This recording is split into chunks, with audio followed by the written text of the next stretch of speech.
Kentucky Senator Rand Paul says he's disappointed that the president has in some cases used the families of gun victims as props to push gun control. Senator Paul's comments came Wednesday during an interview with the Christian Science Monitor. This is about an hour.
So I'm going to call on you. I'm going to do a little intro, call on you for remarks for a couple of minutes, and then we'll do questions, and then we'll end promptly at 9:30. Okay, everybody, here we go. See what iron control they exercise. I'm Dave Cook from the Monitor. Thank you for coming. Our guest today is Senator Rand Paul. This is his first visit with the group. He was born in Texas, attended Baylor University before being admitted to Duke University, where he earned his medical degree, established his ophthalmology practice in Bowling Green, Kentucky, founded an anti-tax group called Kentucky Taxpayers United, and in 2009, in his first bid for elective office, our guest ran for the Senate seat vacated by retiring Senator Jim Bunning. He routed the Republican establishment's candidate in the primary and won decisively in the general. When he got to the Senate, he quickly founded the Tea Party caucus. Finally, for you breakfast Tea Party buffs, a group of which I may be the only member, of our nearly 3,800 breakfasts, only 2 times we had both a father and a son as guests. We hosted our guest dad, former Representative Ron Paul, in September 2011. The only other father-son team was Mitt Romney and his dad, Michigan Governor George Romney. So much for biography and breakfast trivia. Now on to mundane mechanical matters. As always, we're on the record. Please, no live blogging or tweeting. In short, no filing of any kind while the breakfast is underway. There's no embargo when the breakfast is over, except that C-SPAN has agreed not to use video of the session for at least an hour after the breakfast ends to give those of us in the room a chance to file. If you'd like to ask a question, please do the traditional thing and send me a subtle, non-threatening signal, and I'll happily call on one and all. We'll start off, now that he's had 2 bites, we'll start off by offering our guests the opportunity to make some opening comments, then we'll move to questions from around the table. And with that, Senator, thanks again for doing this. The floor is yours. Well, thank you. It sounds like with all those rules that we're going to really create some news this morning. I don't know about that, but as I was shaking everybody's hand, We live in hope, Senator. Yeah. We live in hope. As I was going around the room and shaking everybody's hand, I was thinking, I was sort of in a wedding receiving line. So if anybody feels compelled to send me a wedding gift, I can get you an address. I think it has to be under $14, though, to meet the Senate gift limits. But no, I'm glad to be here this morning. And I was told anything short of 13 hours of speaking would be fine. And so I'll try to keep my remarks concise. In fact, I think question and answer will probably do us and serve us better. But I'm glad to be here. I came to Washington because I want to make a difference. I think that our nation faces significant problems, and I think if we don't address the deficit, if we don't address it, I've become more and more convinced that we don't necessarily go gradually into problems, that we could go precipitously into a problem. And I say that with reference to 2008 and to the crisis, that I think there is, even when things seem to be going pretty well, there is and are some lurking dangers within our economy. One would be interest rates rising, and I ask this question all the time to people I consider to be smart, big bankers, people, in the major capital centers of the world. Can we control interest rates and keep interest rates for low? Is there a breaking point at which the central bank cannot keep interest rates at this point? Because interest rates of 5%, interest rates of 7%, or when I was a kid, interest rates of 19% or 21%, I think would be catastrophic with this burden of debt. Seems to work right now, but I also think that there's a certain illusion both of wealth in the stock market and an illusion of the ease at which we can manage our debt. And so those are my concerns, and I think because of that we have to do some long-range things.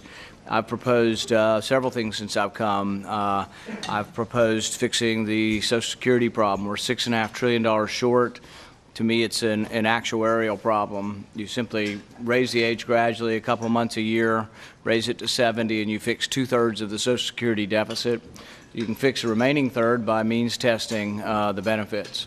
I thought that there'd be bipartisan support for that because the President has occasionally said he was for entitlement reform, but he, I think, has not shown much leadership on this. Seems to be inching more towards it, but I had a meeting with him, and back when we used to have 47 Republican senators, we sat down around a table like this with he and the Vice President. So this is probably a year and a half ago, and I told him precisely that I think we should be able to get people on both sides of the equation just to essentially fix Social Security. Medicare is a more difficult problem. It's $35 to $40 trillion short. And these are the problems that drive our deficit. 2/3 of your budget is, and everybody here knows this, 2/3 of the budget is entitlements. So we have another bill that fixes Medicare. It's more difficult, though. It's $35 to $40 trillion in the whole. We do the same thing to Medicare. We raise the age gradually over about 20 years, similar to what they did in 1983. We means test the benefits, means test the premiums, means test everything. And unfortunately, that doesn't fix the problem. So even with raising the age and means testing, you don't fix the problem in Medicare. You do have to have some market forces. So I thought, well, it was John Kerry's idea in his presidential election to put everybody in the whole country into the federal employee benefits plan, the federal health insurance plan. So I said, this was a Democrat idea. This will be easy. I'll just go to John Kerry and say, let's use your idea, not for the whole country, but let's use it for senior citizens. Let everybody have the federal employee health plan.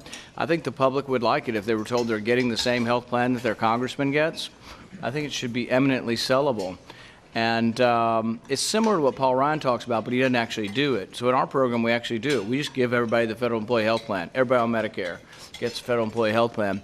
Saves $1 trillion over 10 years and does actually, according to our projections, would eradicate the shortfall for Medicare. So I guess that I would stop there since I fixed Social Security and Medicare. I don't want to really brag or anything. So thank you for the. Now I just need a few votes. If I only had a few votes to support my ideas, but we didn't get any support from Democrats on this. In fact, one of the Democrats' main complaints, I tried to talk to some who I thought might discuss the issue.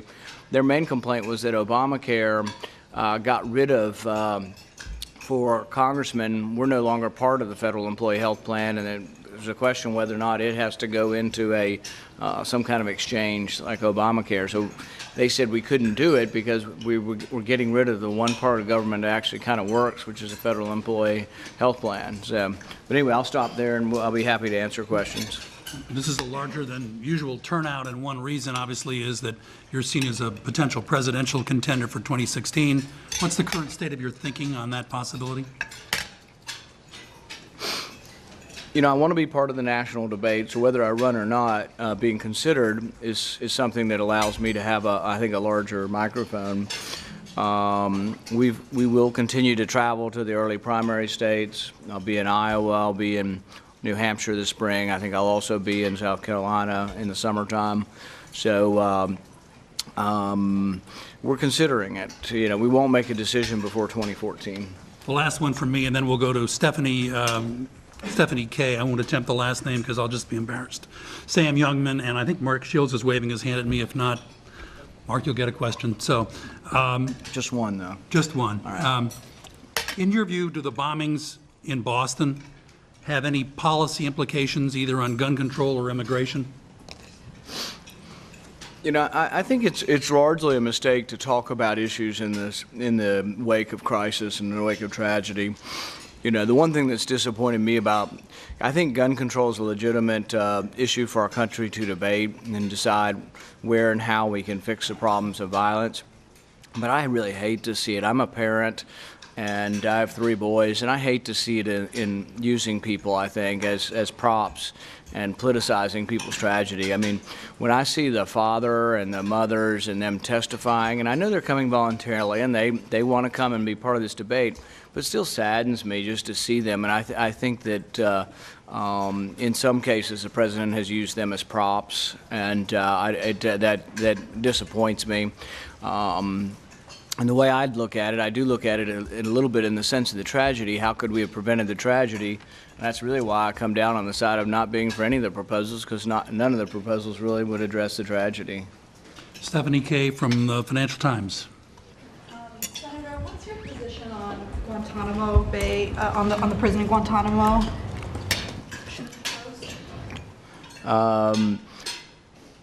You know, I have not voted for any of the limitations on sending. There have been several amendments on sending people to Guantanamo Bay or not sending them there, and I have not voted on any of the limitations on that. I don't know that I have a great answer, to tell you the truth.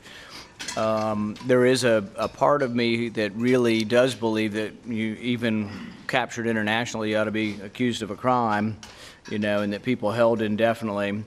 I objected strongly to sending Americans there.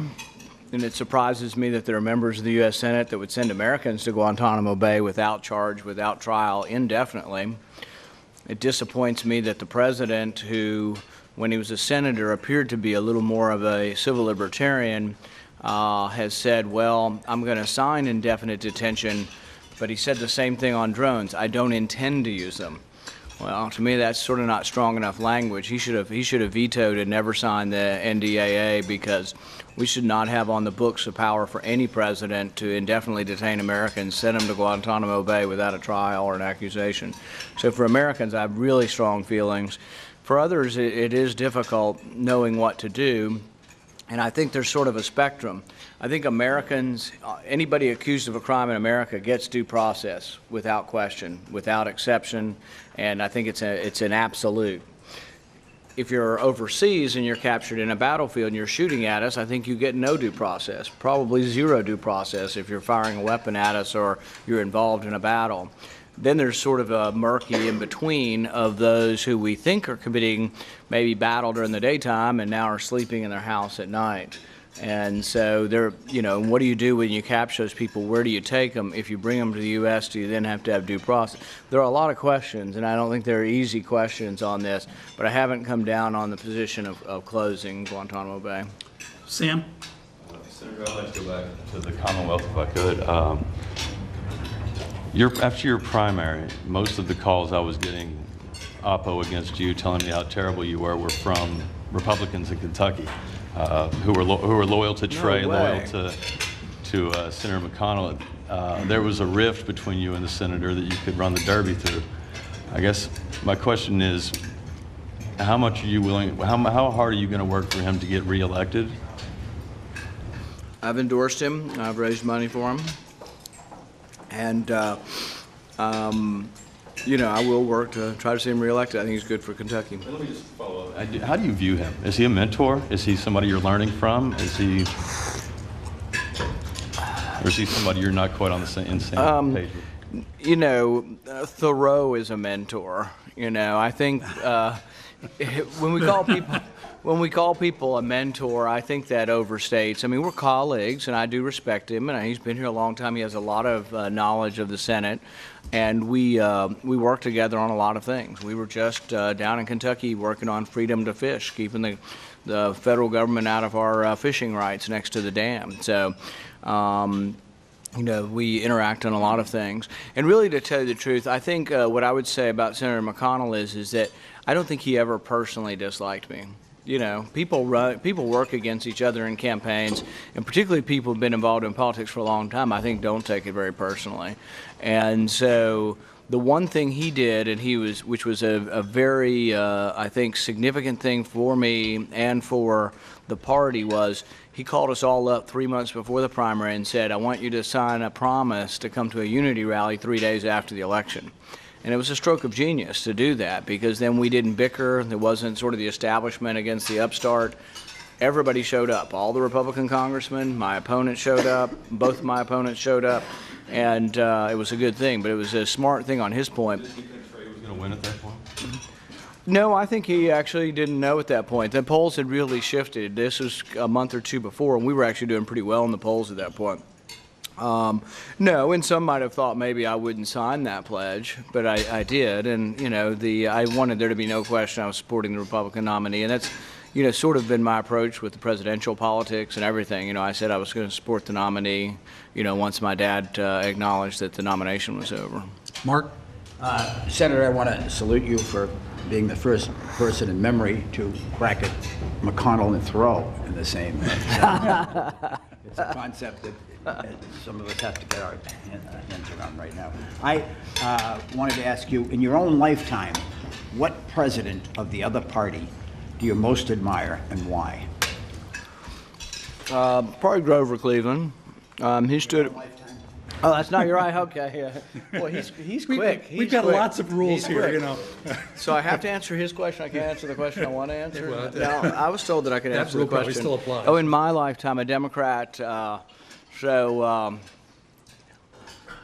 know, I guess Kennedy was a president while I was like 6 months old, I think, when he was shot in 63, but it's fall or summer or fall.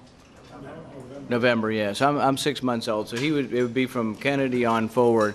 Not an LBJ fan, definitely. I think he was sort of a creature and of something that, you know, out of Washington, and there's a lot of things that I think are bad that come out of Washington. And you know, even though he's from Texas, you know, it's just a lot. I wasn't too happy with LBJ. You know, then you've got Jimmy Carter, who I think is the best ex-president we've ever had. I'll put him in that category, and a lot of people have said that. You know, and you got Clinton. You know, I think the only one that I could, you know, that some conservatives point to, and I might as well, would be, you know, that people point to Kennedy reducing taxes and actually growing the economy, as well as reducing unemployment, and as well as, you know, increasing, I think revenue actually increased even though he cut rates, you know. So I'd probably say Kennedy. And I think Kennedy also captured the American imagination somewhat. I think falsely sometimes, though, too, because I think the media gave him a pass. And, you know, nowadays I don't think that would happen probably to either side. But, you know, but I guess I'd say Kennedy among ones since I've been living. Yes, ma'am. Senator, you spoke at Howard University last week. How do you think your message was perceived there? And do you plan on doing any more outreach speeches like that? And if so, what would you do differently next time? About 3 days later, I spoke to Simmons College, which is a historically black college in Louisville. I thought my reception at Howard was much better than my reception from the left-wing media. So if you're here from the left-wing media, I didn't appreciate your reception. But Howard, actually, I think was very fair.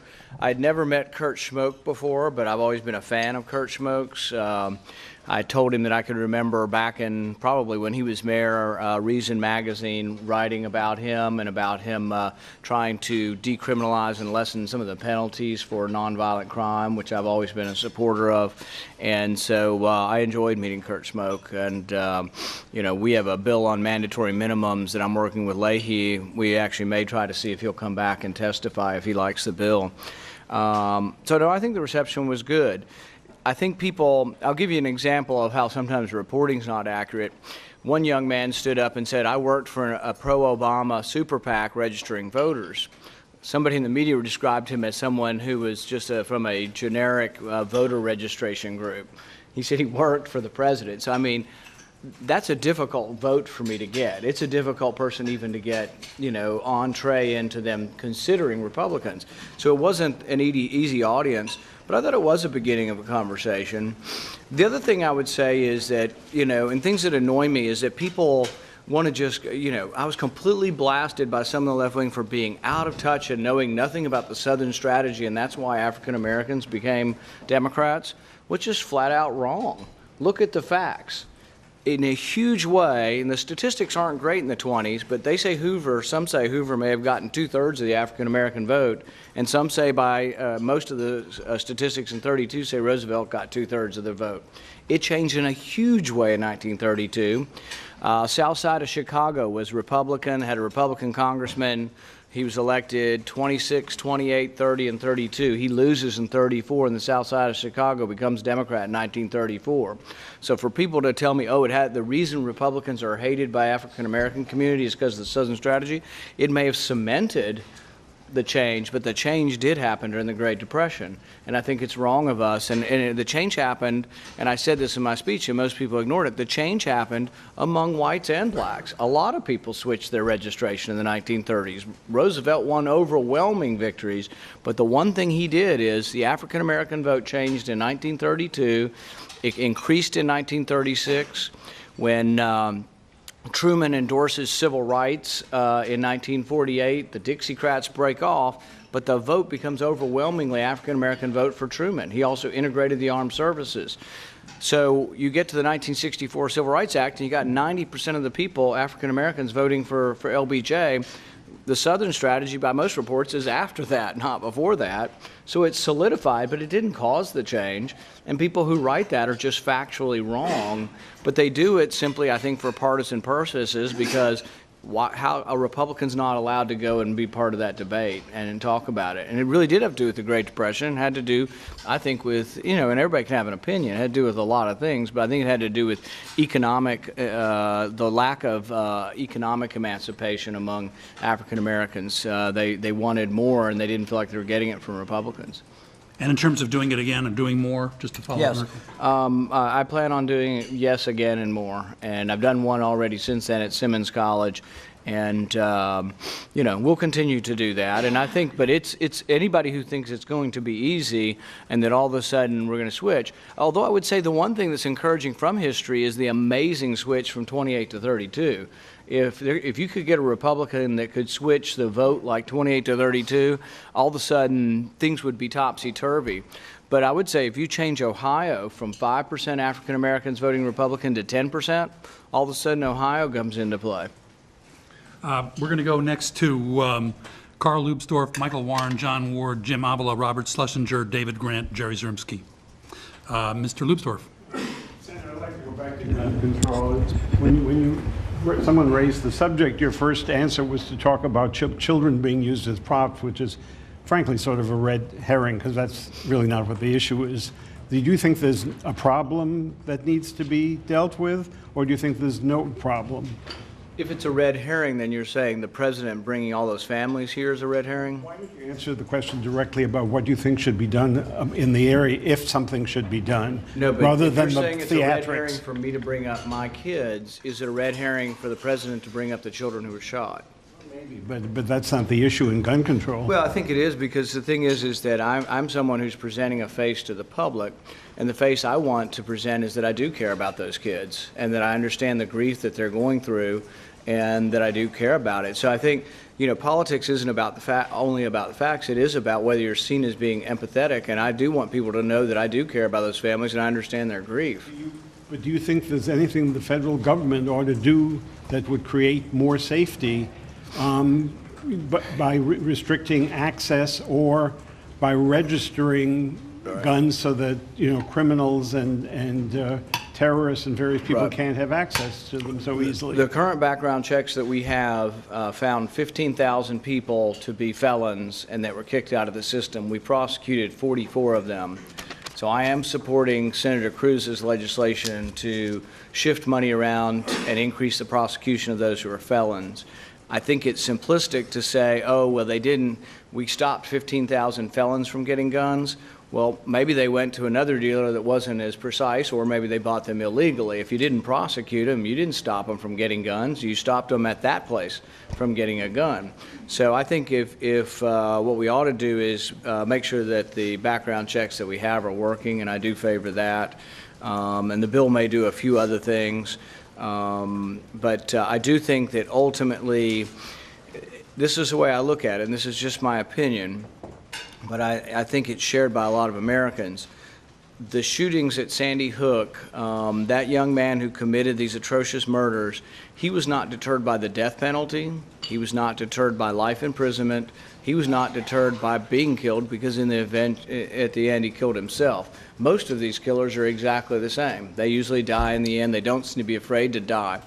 So I don't think if they're not afraid of the death penalty that somehow they're going to fear gun registration, and that gun registration would deter them. They seem to be choosing places that are gun-free zones. And so another thing that I would do, and more of this probably involves local law than federal law, but if I were in charge of that school district, I would be lobbying to allow teachers to have concealed carry, to have a gun locked up in a desk drawer, for the principal to have it. Ultimately, that's the only thing I know of that might have saved any lives in this situation, because we have gun registration up there. The cities that we have the most significant gun control seem to have the most significant crime in our country. Michael, I'm sorry. One more. What's wrong with that concept of universal registration? I think, one, it doesn't go to the problem. If the problem is mass shootings by young men at gun-free zones, registration doesn't deter these young men. Registration works for law-abiding citizens. If you look at crime, nearly 90% of crime is committed by guns that are bought illegally already. If you look at gun shows, I think in 2004 they did a survey of inmates, and it was like 1.7% were committed with guns from gun shows. So, I think that if the background checks work, why don't we enforce what we've got? And I think that would be a good first step forward. I think a lot of things in Washington are done as window dressing. It's a dog and pony show, it's a parade, it's theatrics and histrionics, all to show people that something bad happened, which it did, something terrible and tragic happened. I don't want to demean or in any way lessen that, but the response to it is, hey, look at me, I did something, even though in the end, and there have been, I think, Richard Cohen in the Washington Post is probably not considered to be a right-wing zealot on the Second Amendment, but he wrote yesterday that the background checks won't do anything, even making them universal. Michael Warren? There used to be a debate, you don't hear much about it anymore, in the conservative movement about Abraham Lincoln's legacy with a lot of these issues that you were talking about, rule of law, due process, that sort of thing. And you spoke a lot about Abraham Lincoln last week at Howard. I'm just curious what your opinion of Abraham Lincoln, his legacy is. There's a great book on Lincoln called Forced into Glory by Lerone Bennett, and it's a good book. And there's a great passage in there that I think it's by a Reconstruction Republican. They have a quote as one of the leads in the chapter, and he says that Lincoln shouldn't be allowed to ride into glory on the borrowed plumage, from somebody else's hat, from their glorious ride. And I think there's some truth to that. I think Lincoln turned out to be a great politician, but I think he wasn't a god, he was a politician, and he came into his glory because of some people who I think were even greater than he was. And the people I would consider to be greater than Lincoln would be the abolitionists who pushed him kicking and screaming towards emancipation. No, in the end, Lincoln was, I think, absolutely a great president. It was something, emancipation is something to be very proud of for him and for the Republican Party. But really, I think our history books, when I grew up reading, all the description of abolitionists were zealots, nuts, crazy. And it's a lot more complicated than that. And a lot of them, William Lloyd Garrison fought this battle for 30 some odd years, was beaten up, mobbed, nearly killed, So I think that I think the abolitionists deserve more credit than they're given. John Ward? Senator, I just wanted to go back to Howard, and I'm sensitive to your concern that the whole event was portrayed negatively. I don't mean to suggest that. I think the reception was, at many points, pretty good. But there was that moment where you seem to be assuming that the students didn't know some things about history. Is that accurate, that you made some assumptions that turned out to be wrong? And what else did you No, and learn? I think that was misreported. I simply said something, and it was something that I was asking a question. I asked, "Do you know?" And I didn't know the answer. This was my first time to go to a historically black college, so I asked, and people say, "Well, you should know the answer." Well, that was part of the reason for going there, is I didn't know the answer. I said, did they all know that the NAACP was founded by Republicans? And in retrospect, it sounds like it is a dumb question, but it's like Republicans haven't been going to Howard for 20 years, so maybe by me going there, I did learn something. And I did learn that everybody there knows, and I left knowing that everybody there knows. But here's a good question for you, and this is where I think it's unfair what the media tries to do to me on this. Take a poll. Well, here's a good example of a poll. When the Iraq War started, right after 9/11, they polled Americans and they said, how many of you, or who do you think, attacked us on 9/11? Over 50% of the public thought Iraq attacked us on 9/11. It's still true. Probably 50% of the public still doesn't know. If you ask the American public, this includes a lot of white people who haven't had black history, but even some people in the African American community, you ask them, did the Republicans, were they a primary part of voting rights and citizenship and NAACP getting formed and ending Jim Crow? And did you know that most African Americans were Republicans at one time? People who've taken black history do know that, and I was told that in no uncertain terms. But I think the vast majority of the public, I think you'd find that 90% of the public has no idea that Republicans helped to found the NAACP. And so some people think, well, it's presumptuous and I shouldn't be talking about it. Well, we need to talk about it. And then I messed up on the senator's name, Edward Brooke, and it's like, I'm human. I forgot his name. I knew his name, but I forgot it. It wasn't like it was part of my speech and I forgot it. It was in question and answer. How many other people do 30 minutes of question and answer, and I forgot his name? But the point I was making that was from Edward Brooke was he was asked in his 90s about the rich history of the Republican Party and African Americans, and he was asked, his response was, he said, well, if the Democrats had this history, you'd hear about it nonstop. And he said it was the indication was a problem that Republicans didn't talk about their rich history. It is harder for me. I'm not African American to go to Howard and talk about it. It'd be easier for an African American Republican maybe to go, because then it's seen less as me trying to preach to people about their history. But it's all of our history. There were whites involved too with abolition and with emancipation. So I don't know. I'm a little sensitive to some of it in the sense that I think the people who write on one side of it write simply because they don't like Republicans, and so anything a Republican says, the left-wing media, I think, is done that way without really, I think, looking at the facts. Same with the Southern strategy. I think they're completely wrong on the Southern strategy. The Southern strategy cemented a change, but the change occurred before the Southern strategy. That's just a fact. Sorry, Jim. Senator, I'm going to stand up since I can't really see you over there, but I have two questions. I think they're related. The first one is on the immigration bill. I wonder if we could ask you your reaction, your response to what has actually now been written, and are you now willing to endorse a pathway to citizenship? And I use that particular word for those who are undocumented. The second question I think is related is, will this bill, will immigration reform help America's drug problem? And would it help in the Rand Paul America that would decriminalize some of these drugs if there is an immigration reform bill? The bill's pretty long, and last night when I left to go home, it still wasn't available. And I'm assuming, does anybody know, is it now online? Yes. It's now online. Yeah. So we're going to read it is the first thing we'll do, and that'll take a while to read all of it. There are a lot of details in it. What I will tell you in general is I am for immigration reform. I am for finding a place for those who are in our country, whether documented or undocumented, finding a place for them if they want to work.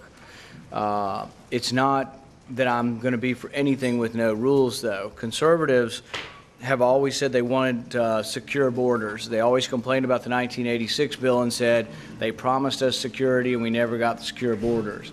So I will have at least one amendment, but I probably will have 3 or 4 amendments that I want to be attached to the bill I think will make it stronger. I think it's important for everybody who wants immigration reform to realize it has to go through the House. House is very conservative and controlled by Republicans who haven't been too excited about immigration reform. So in order to get it, I think they need to at least engage with people like me who want immigration reform but are from the conservative wing of the party. The amendment I have is trust but verify, and it says that each year, in order for the reform to go forward, there has to be a report on border security. This should include the opinions of the governors. This should include the opinions of the Border Patrol on whether or not each section of the either fence or border has been secured. It should include statistics on how many are being returned who come here illegally, how many people are getting background checks, that kind of thing. And that report, I think, should be voted on by Congress. I'm not a big fan of administrative reports. We're supposed to get a report on whether Egypt is democratic in order for them to get their foreign aid, and they just either give it or exempt it every year. I don't think there's enough really seriousness on the part of any administration on these reports. So I'd have it voted on by Congress, because you can get rid of your congressman or woman if you don't like them. But I am in general for immigration reform. As far as a pathway to citizenship, I think the other thing is I think it's important for conservatives to support the bill that it's no new pathway to citizenship.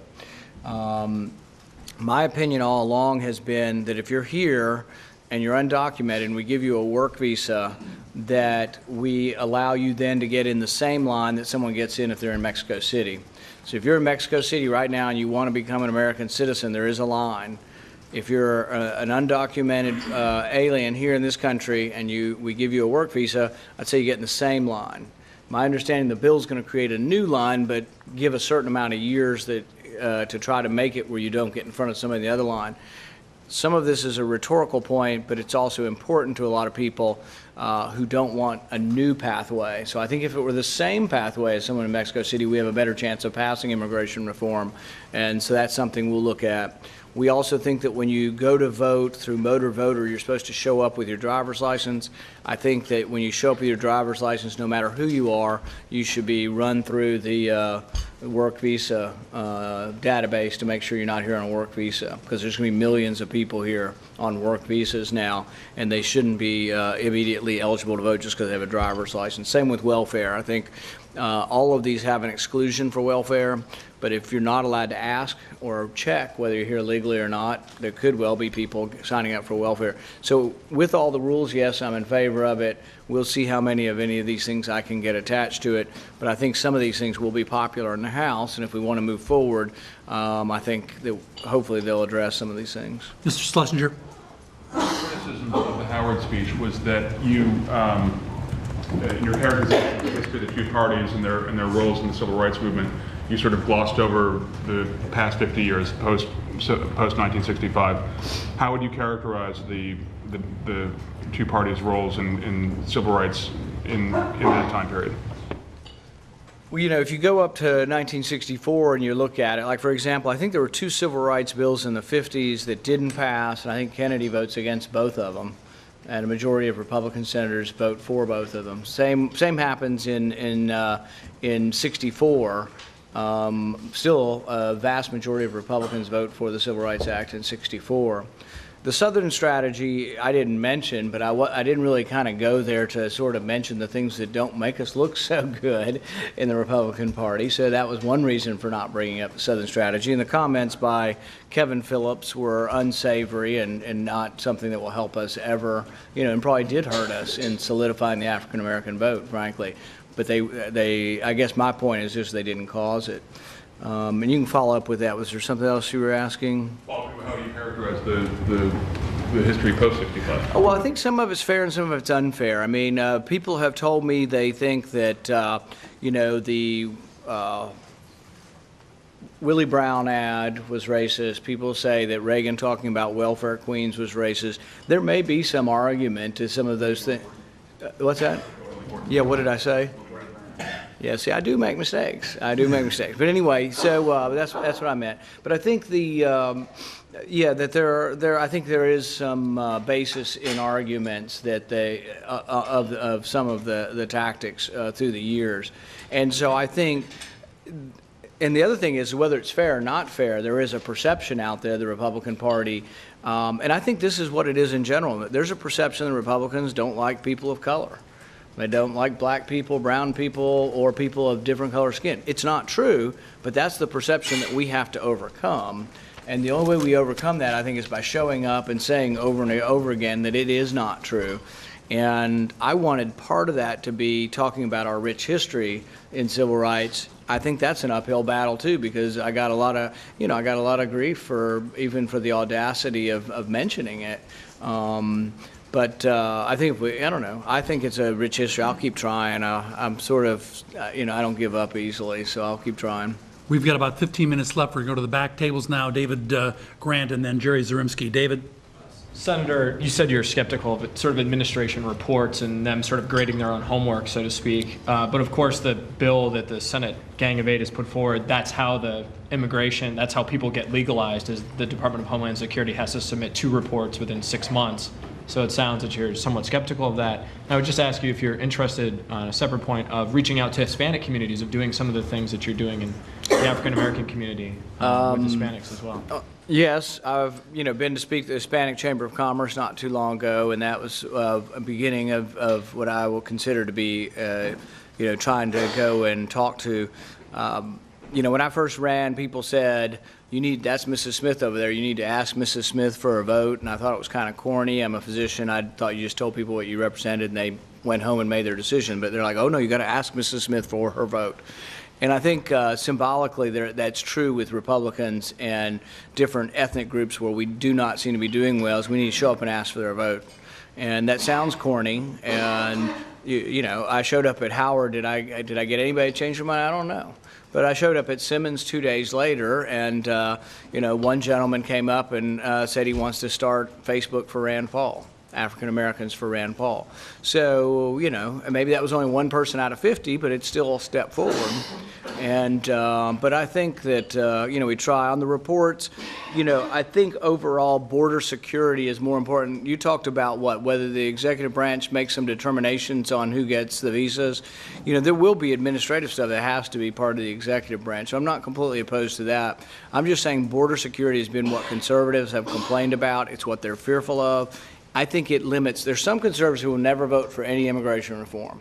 But there's another big block of conservatives that I think I'm part of that will vote for immigration reform if they're assured and reassured that the border will be secure. So there's some votes you're not going to get, but there's a huge amount. I don't think this is a great thing for the House if it takes 180 Democrats and 40 Republicans to pass, over in the House, or if it passes with 50 Democrats on our side and 5 Republicans, So, I'm looking for a way to make more of the Republican Party come over and embrace immigration reform. Do you think that, just to be specific, do you think that that's a problem that they've set up at the beginning? I mean, the very first portion of the Senate bill is the administration basically says, this is our plan. Then people get legalized, whether it's within 6 months after the bill is enacted. I mean, do you think that that's an impediment, as you pointed out, to conservatives getting on board with this, particularly perhaps in the House? Maybe. I mean, all the conservatives in the House, and still the House plan is to do a bunch of different bills. And I was always a fan of that, actually, really, too. And everybody said, oh, you'll never get comprehensive reform if you do them one at a time and you take the most popular ones. I disagree. I think everything in Washington is broken because every bill is too big and every deal attempts to be too big. So, for example, like on tax reform, tomorrow I would lower the income tax. We can compromise on the number. I'd lower it to 17% tomorrow. Just do it. I don't care if people predicted less revenue. Less revenue up here means more revenue in the economy. It'd be an enormous boost to the economy. And really, like under Kennedy, like under Coolidge, and like under Reagan, when you reduce rates, sometimes you get more revenue. So, but it's because the deal's too big. Same way with immigration. We make it harder on ourselves, or the debt commission, or any of these things. We make it a lot harder to find a deal when it has 1,000 moving parts. I think we should go with the things we agree on and just boom, boom, boom, just start, it's why the public's upset with us. They're like, why don't we ever pass anything? Why can't we get along? Well, all the stuff we agree on, we won't pass because we say, oh, that's going to be the sweetener for the bigger deal, which we never seem to be able to get. So why not break up all these big deals into smaller deals? I tried to pass the STEM visas, the science and technology visas, expanding those, the Raul Labrador bill. I tried to pass it by unanimous consent. And then Schumer came up and said, no, but how about passing mine by unanimous consent? And I was actually quiet. I would have let his go by unanimous consent too. They'd have been shocked by that. But then we'd have gotten something done. I think it would have been great fun to see that all of a sudden we passed part of immigration reform just by unanimous consent. Jerry? Yes, the guy from Buffalo, I have to ask you why you think so highly of our late mayor, Grover Cleveland. Well, if I was allowed to go back to when I wasn't alive, he seemed to be opposed to special interests. He also seemed to veto a bunch of bills. And I think that, it was a time period, and I think some would call him a populist, and I think that a part of me feels that way. We're going to probably just get in two more, Alex Bolton and then Doyle. Alex? Hi. It was reported that you were raising money for the National Association for Gun Rights, and it was also reported that last week this came up for conversation in the steering committee luncheon. Susan Collins was pretty upset about that because National Association for Gun Rights is running ads in her state. She's warning it could cost the party her seat. Are you going to not do that in the future? Are you going to change your course of action given what Collins said to you, given that perhaps you could be jeopardizing a seat in Maine?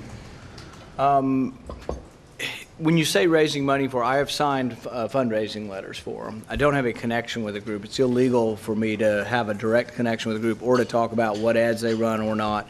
Also illegal for me to actually call them up and say, quit running ads against certain people. Now, I can make a decision in the future over whether I'll continue to do it, and I haven't come to a conclusion or thought that through yet. But I can say I don't always agree with every tactic of every group out there. That includes a lot of groups. There are three big gun groups, National Association of Gun Rights, Gun Owners of America, and the NRA. And I don't agree with all of them all the time, but I am on the side of wanting to protect the Second Amendment and believe it's just as important as the other parts of the Bill of Rights. So I don't know with regard to that. I have never worked against any Republican in our primary, and I don't anticipate working against a Republican in our primary. Well, what sort of role do you see yourself having in the 2014 Republican primaries? Even if not, do you see yourselves getting involved in a race, with? We got involved in some primaries that were open primaries where there wasn't an incumbent, but at this time I don't have any plans to oppose any incumbent Republican. Doyle? Senator, let me ask you to return to the subject of your filibuster, and that was drones, and particularly turn to drones overseas. What's next on your agenda on that issue? Have you found any Democratic civil libertarians who are working with you? And then on one particular issue, as you know, a lot of the drone war overseas is being waged under an authorization for use of military force that was passed in haste, 11, 12 years ago. Are you working to re-examine that, and have you got anything going there? Ron Wyden is the one I work most closely with on civil liberty issues and the drone issue, and he was nice enough to come to the floor in support of the filibuster. And so he and I continue to work on a range of issues. We worked on the SOPA legislation together. We are co-sponsors of a federal waiver for hemp growing in the states, things like that. On issues of war, I don't want to characterize his position, but his and Merkley's, we've worked together. I think Wyden's been on those letters we've sent to the president to speed up the resolution of the Afghan war. And then the authorization of force. I think we have a chance to talk about this. It'll be tricky to see where we can go with this. Senator Corker has talked about bringing this up in the Foreign Relations Committee. It is a real significant problem that And it's part of this thing that I was talking about with the drones. There are people in my party who think the battlefield is everywhere and the war has no limits, and that this use of authorization of force to go to war in Afghanistan is for war everywhere, all the time, without limits. I have a real problem with that, particularly when they say the battlefield is here, because I do acknowledge that if you're engaged in a battlefield, for example, if you're in Afghanistan and we're fighting soldiers over there, we're not going to give them Miranda rights. There is no due process in a battle. It becomes a little more of a question if they're eating dinner in their house, and then it's an even bigger question if you're eating dinner in America in a cafe or in your house. So that was a huge question, but it works all the way back. There's a spectrum of still needing it. And also, can you go to war in Mali or Libya under the use of authorization of force that was done for Afghanistan? But I'll tell you how hard this battle will be. I tried to remove the use of force, authorization of force for Iraq last year. And the war's over there. I couldn't get them to stop a war that's already done. And but the reason why I think it's important to take the use of authorization force back, that's the people's power and Congress's power. It's ultimately the people's power through Congress, but power was separated. And as long as we have it dangling out there, we've given carte blanche to any president to commit war anytime, anywhere. And then there's the debate of whether or not they can infringe upon civil liberties here at home through that force. So no, I don't think we'll completely get rid of it. I think what they'll do is try to rewrite it. I'm for ending the war in Iraq and the war in Afghanistan, and I would rescind both. And then I would have debates over where you want to go again. Really, that's what they intended, is that we would debate and discuss whether national security is involved, whether vital interests are involved. And Mali is different than Afghanistan. I think the country was almost universally united. Let's go to Afghanistan and get those people who attacked us, myself included. I don't know that the public's entirely united on going into Syria, Mali, or Libya. And, I think there's, I keep saying, why don't we ask the million Christians in Syria what they want, They were displaced, 250,000 of them were displaced from Iraq because they didn't like the government they got in Iraq after the war. And are they going to like al-Nusra as their new government in Syria? I've ventured to say some of the Christians may object. I promised to have the senator up and moving by 9:25, and I don't think we have time for another question and answer, so we want to thank you. My apologies to my colleagues who didn't get a question. We'll have to have him back. Thanks so much, sir. Thank you very much. Appreciate it.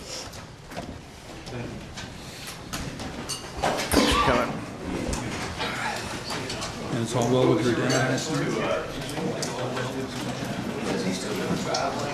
Sam, while we're sitting here, I had to actually spending